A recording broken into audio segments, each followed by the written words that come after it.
The cheap end of the car market was in dire straits as European, Korean and Japanese car makers moved their vehicles up market. We almost lost it altogether. But then in steps China, not just keeping going with some budget cars like dreary hatchbacks with unpleasant interiors, but revolutionising the game with long spec sheets and bargain basement prices. These two small SUVs behind me are examples of that new breed. Not only are they more exciting than a dreary hatchback, but they have space for 4 adults on board and plenty of technology. On my left is the MG ZS Excite Petrol. It's the base model and it's $26,990 drive away. It's the second gen and it is much improved over the original ZS, but it's got a new challenger, that being the Chery Tiggo 4 Pro. You get even more for your money with this thing. It's about the same size and is on an identical wheelbase, but you get 30% more power thanks to a turbo petrol engine, plenty more torque, and even longer list of specifications as standard. Things like heated seats that you wouldn't have dreamed of seeing for $26,990 in your average legacy manufacturers. In today's comparison, we're going to be putting these two together and taking a forensic look at them and seeing if the Chery can live up to that cheap price when it comes to driving out on the road, because I have a suspicion it might not be all that it's cracked up to be. Of course, I'd love to hear your thoughts on these two cheap SUVs in the comment section, and if you haven't done so already, subscribe to the Chasing Cars YouTube channel, and let's get into it. Chasing Cars, honest reviews of your next car. Brought to you by Budget Direct. Now the trim level may be called Excite, but the ZS Petrol in its cheapest form isn't particularly exciting to look at. 16-inch alloy wheels and finished in this grey. You can also get red if you want. It doesn't look beautiful, but I think it has a sort of simple handsomeness that I really quite like. I get on with it. Proportions are good, like the new front grille, MG kind of corporate styling. Yeah, it doesn't look too bad. The only cheap thing about it really is the halogen headlights. Now, we come to the Tiggo 4 Pro, which is a very different kettle of fish because there's a lot of styling going on. There's all of these different elements, the grille, the headlights, the sort of ridges in the body and on the roof, and some busy front alloy wheel designs that I find just to be a little bit offensive, to be honest. But design is subjective, of course, so let me know your thoughts below. Despite both being less than 4.4 meters, both the MG and the Chery have pretty nice boots. We'll start with the MG's boot, which is slightly larger at 443 litres, expanding to over 1400 litres when you fold the rear seats, and they do fold just about flat. Speaking of, you've got a nice low load lip here with a little bit of plastic to protect the bumper for bulky items. It actually feels quite nicely finished, better than some legacy manufacturers' boots. I'm looking at you, Nissan, with the Qashqai, but there's not really any smarts back here, a couple of shopping bag hooks, and that's about it. You don't even get a cargo cover as standard, which is pretty cheap, but you do at least get a space saver spare tyre. Now over to the Tiggo, which, even though it's got a really long spec sheet, doesn't have a power tailgate, but you know, it's a cheap car. As you can see, this one's pretty accessorized outside and in. We've got this accessory boot mat that tells you what car you own in case you forgot. Underneath that, you've got another boot mat that tells you what car you own. And then, just like that car, you've got a space saver spare. Now, boot space is a little bit smaller at 380 litres, just like a Volkswagen Golf, and the Chery's boot definitely looks a lot cheaper. There's more hard plastics, and when you go to fold the second row down, there's quite a pronounced step for longer items that you've got to load over, which can be a little bit annoying if you've got flat pack or bicycles. The overwhelming impression of the MG ZS's cabin is one of maturity and also one of airiness. It's got a really big glass house with fairly low belt line, at least compared to the Tiggo 4, that makes it feel like a larger SUV than it really is. It also has quite a nice driving position, manual adjust only on the seats, but you do get 6-way, up and down, forwards and backwards, and backrest, and the cloth upholstery is preferable to the synthetic leather you find in the Tiggo 4. Coming on to more materials, you find that the steering wheel is not leather appointed, it's polyurethane, but it feels pretty nice. It's got dimpling and it's soft, yielding, and doesn't make your hands feel all dry and unpleasant. Material quality is generally okay. Scratchy door tops though, that is made up for by this really nice sort of cloth marl material in front of me here. The real problem with the MG's interior is usability. The 10.25-inch touchscreen here is a little bit unresponsive, and Apple CarPlay has to be run through a cabled connection, and that connection is only through a regular USB, not a USB-C. Plus, in front of me, I've got analog dials, which aren't particularly legible, and a small digital cluster in between that doesn't really do all that much. Storage is at least pretty good with decent door bins, nice little rubberized spot here with no wireless charging, cup holders, pretty solid storage there, and yeah, as I said, mature and feels pretty nice in here. It probably looks quite dark on camera, but that's because this car has pretty cheap tint on the rear glass. It's actually a really nice, airy place to sit with a fantastic view out over the front seats. But there's not much content back here. I don't have a light above me. I've got scratchy, nasty door cards. I do have a soft and yielding armrest, but there's no center armrest. There's no air vents, seat heating, and it just feels a little bit cheap. I don't even have map pockets. To counteract that, the bench here is much more comfortable. I've actually got side support, and although it's not quite long enough for me at 6'2", the bench is pretty comfortable.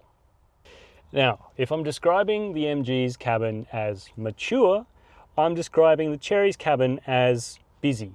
There is an awful lot going on in here, not least to mention the optional accessory dash mat, which is very poorly fitted to this vehicle. That I don't know who'd put that on in this day and age, because it's nice soft materials under there with some stitching. So I'd be taking that off straight away. Now back to the real parts of the interior. You can sort of see some lifting from other brands, especially in the technology. So we've got the twin 10.5-inch screens here, or 10.25-inch I should say. This one's touchscreen for all your media things, and it's a bit more responsive than the MG's. This car also supports wireless Apple CarPlay, but it doesn't have any USB-C ports. The MG has at least one. There's also no wireless charger in this car, and a very strange kind of rubberized slot to store your phone that my phone just got really hot when I was using. Other storage amenities, you've got these two fairly small cup holders and door bins that do take a 600ml bottle, plus a pretty deep center storage bin here. But yeah, let's come back to the technology, because there's one bit that seems very strange to me. Now, I'm not upset that Chery has taken the aircon controls out of the touchscreen, at least a little bit. You have this panel down here that very much reminds me of an Audi Q7, except this bit is not touchscreen. You can't do anything with touch here. You've got the buttons up here, and you've got these two fan speed things, but they're actually controlled by the toggles here. You do get dual zone climate control with automatic function, which is a big step up from the MG's really awkward to use aircon that's all touchscreen, but this just seems like a bit of a waste of space, to be honest. Coming back to materials and build quality, although some of the parts of the MG feel pretty loose, like the center console, the Tiggo is at least pretty well screwed together, nice sturdy door cards, and most of the things aren't overtly wiggly, but you do hear a lot of creaking on the move from the secondary materials, and the materials are just a bit of a jumble of all sorts of different things. And finally, we've got the seats, which are covered in vinyl. The driver's seat is electrically adjustable. The passenger seat is not height adjustable though, and for anyone over 6 foot, you'll find yourself way up in the sky just under the world's smallest sunroof. Like the MG, the Tiggo 4 is pretty spacious for a small SUV back here, and you do at least get some amenity, unlike the strange deprivation tank in the back of the ZS. You get map pockets, you get a light back here, and a fold-down armrest with two cup holders, plus you get air vent. And I say vent because there's only one of them, so I guess one passenger gets to stay cool while the other one sweats. Whatever. This little bit of piano black you may think is a separate climate zone, but it's not. It's just a place to attract fingerprints. Rounding out the amenities, we have a USB charge point there. That said, even though we have a lot of amenity back here, it is a worse backseat to sit in than the MG's. The base is rock solid and there's no lateral support in the backrest at all. Plus, visibility out is worse because the belt line is much higher, and just generally on the whole, the Tiggo 4's visibility is much, much worse out than the MG's. We're going to start off with the Chery Tiggo 4 because it is the one that's got more to prove. The ZS is a nameplate that Australians know by now, and in second generation form, as we've driven it in chasing cars, it has impressed us, certainly for the price. So the Tiggo 4 has its work cut out, and look, it's probably a little bit unfair to judge a car in the first 50 meters, but there is an awful lot to it. You can really tell straight away the kind of level of polish that's gone into a car as you roll out onto the road. And for the Tiggo 4 Pro, it's lacking some polish. There's just a general looseness, a flimsiness to the way this car goes down the road.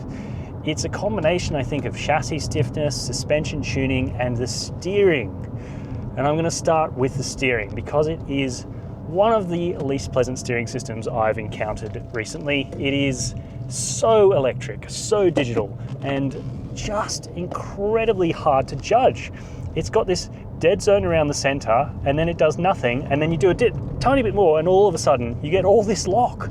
And so it might not be such a big deal just pottering around the city, but even if you're driving on the motorway at 110 k's an hour in a crosswind scenario or something like that, it feels like you're always fighting with the car. And I'll come back to the lane keep assist in a little bit. And then we come to the engine, which, yes, has a bunch more grunt than the MG's.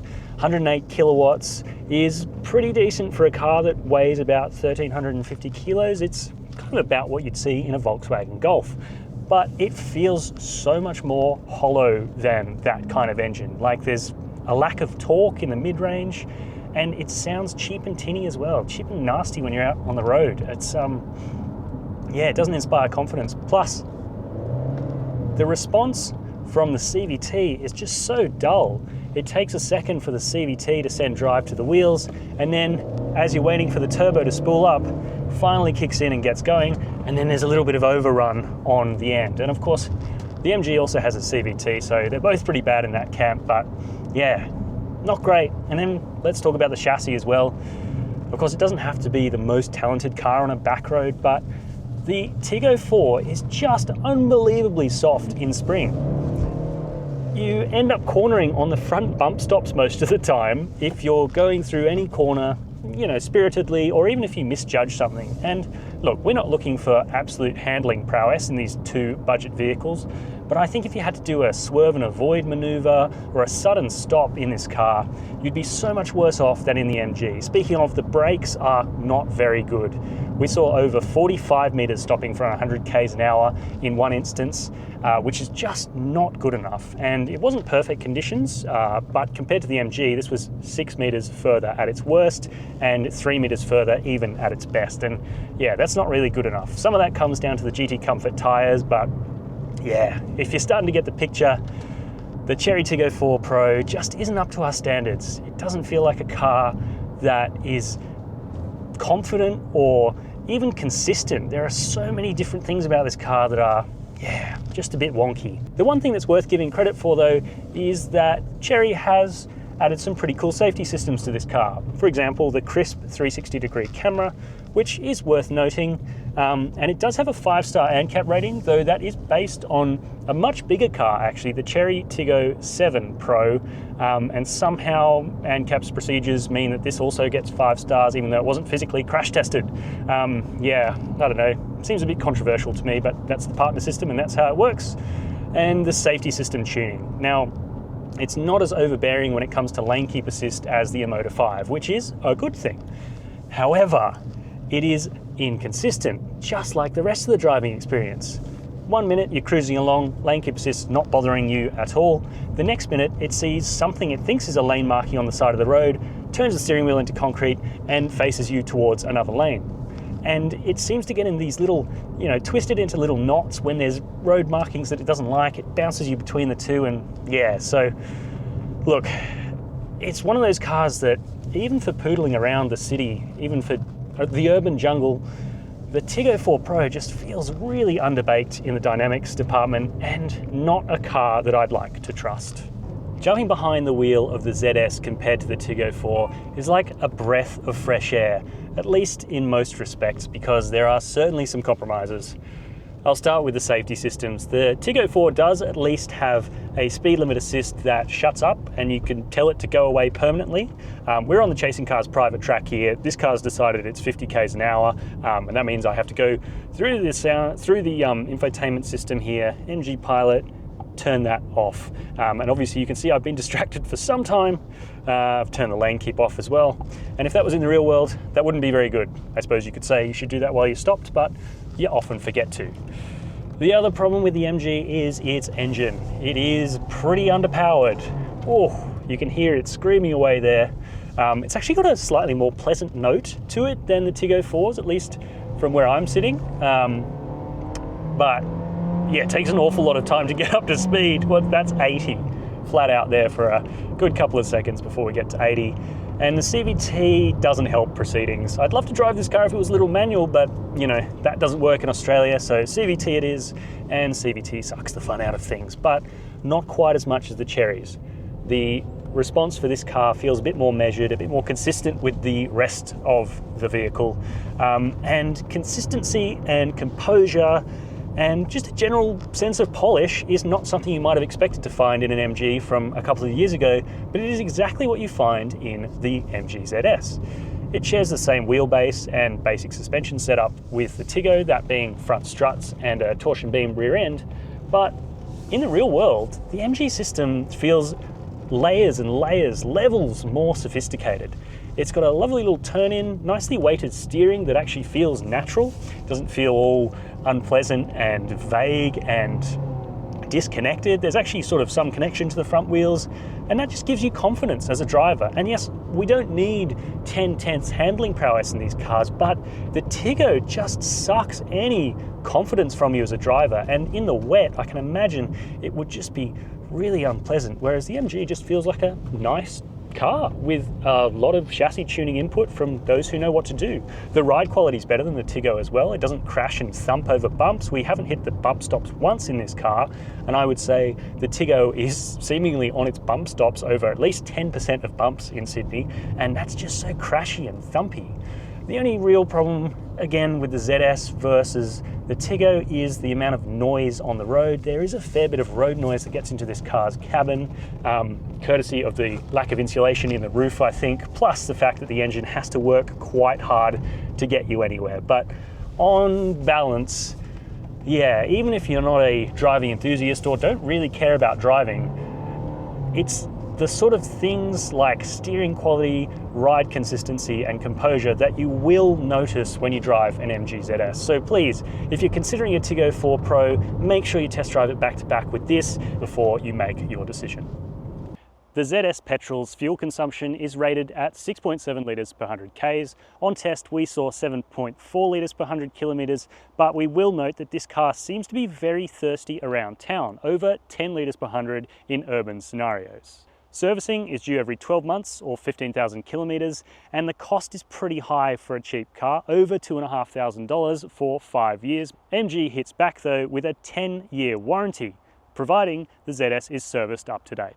The Tiggo 4 Pro may have a slightly shorter warranty at 7 years and unlimited kilometres, but it is a lot more affordable to service at $1,400 over 5 years at an average of just $280 a year. That's pretty close to what you'd see from a Toyota. As for fuel consumption, the turbo petrol engine in this car isn't meaningfully more thirsty than the MG's. The rated figure is 7.3 litres per 100 Ks. We got 8 litres per 100, and it seems to be more consistent with returning about 8 or 9 litres per 100 Ks around town. Now, this also seems like the right time to point out a few of the Chery's foibles in terms of build quality. There's a lot of difference in all of the shut lines, and if you look inside the doors behind the frames, you'll notice some really cheap and nasty welds that are absolutely not present on the MG, and that is where Chery has saved costs. Remember how I said at the start I was suspicious that the Chery Tiggo 4 might not live up to its expectations on the spreadsheet? Well, I think it's safe to say I was right. The driving dynamics, the safety systems, the passive safety, and the general cheapness going on inside and outside mean that it's just not good enough to recommend as a car, even for the price. Even for $23,990 drive away for the base car, with that turbo petrol, I would walk straight past it and into an MG dealership, because this ZS second generation is so much improved from the car it replaces. Yes, it does have that asthmatic engine, but that's one of the very few complaints we have about this car. The packaging, the seat comfort, the ride and handling, and the relatively good tuning of the safety systems all mean that it is by far the winner of this comparison. I'd love to hear your thoughts in the comments section down below, and if you haven't done so already, make sure you hit subscribe to the Chasing Cars YouTube channel, and as always, thank you very much for watching.